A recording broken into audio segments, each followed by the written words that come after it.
Hello বন্ধুরা, কুসুমের রান্নাঘরে সবাইকে স্বাগত। আজকে শেয়ার করব ডিম ছাড়া সুজি দিয়ে গ্যাসের চুলায় বানিয়ে ফেলুন নরম স্পঞ্জি কেকের রেসিপি। একদম সহজভাবে আপনাদের তৈরি করে দেখাবো। আশা করছি আপনাদের খুব ভালো লাগবে। তাহলে দেখে নেওয়া যাক আজকে আমার কেকের রেসিপি।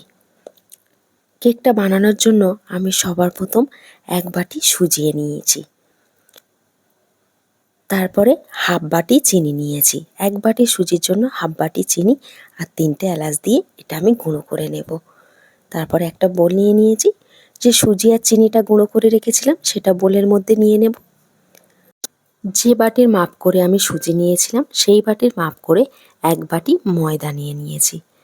এবারে নিয়ে নেব হাফ চামচ পরিমাণ বেকিং পাউডার আর কোয়ার্টার চামচ পরিমাণ বেকিং সোডা দিয়ে আমি শুকনো উপকরণগুলো খুব ভালো করে মিশিয়ে নেব। এটা কিন্তু খুব ভালো করে মেশাতে হবে।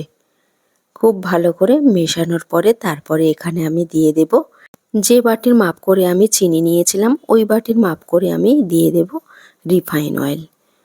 রিফাইন অয়েলটা দিয়ে খুব ভালো করে সুজি আর ময়দার সঙ্গে কিন্তু আমি মিশিয়ে নেব। কিছুক্ষণ মেশানোর পরে তারপরে এখানে আমি দিয়ে দেব এক বাটি লিকুইড দুধ।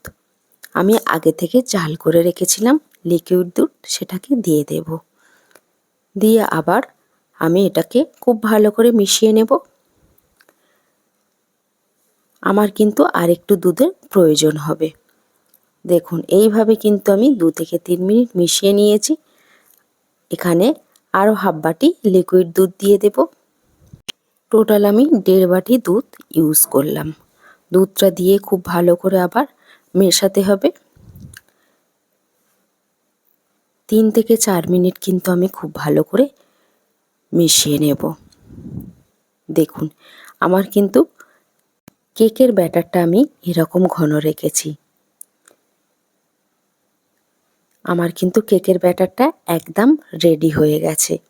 এবার আমি একটা মোল্ড নিয়ে নিয়েছি, তাতে অল্প একটু ঘি দিয়ে দেব।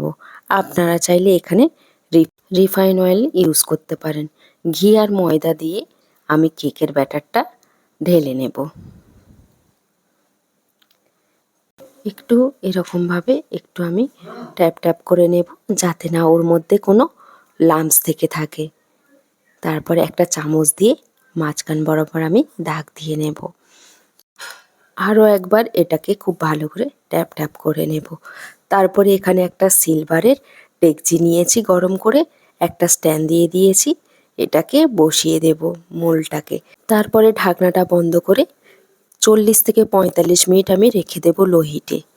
45 মিনিট পরে খুলে দেখছি, দেখুন এবার আমি একটা টুথপিক দিয়ে এটাকে চেক করে নেব।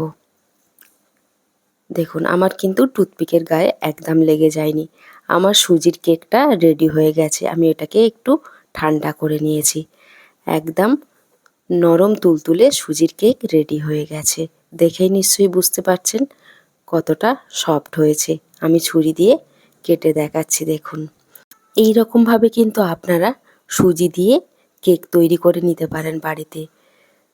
আমার আজকের রেসিপিটা আপনাদের কাছে কেমন লাগলো অবশ্যই করে কমেন্ট করে জানাবেন।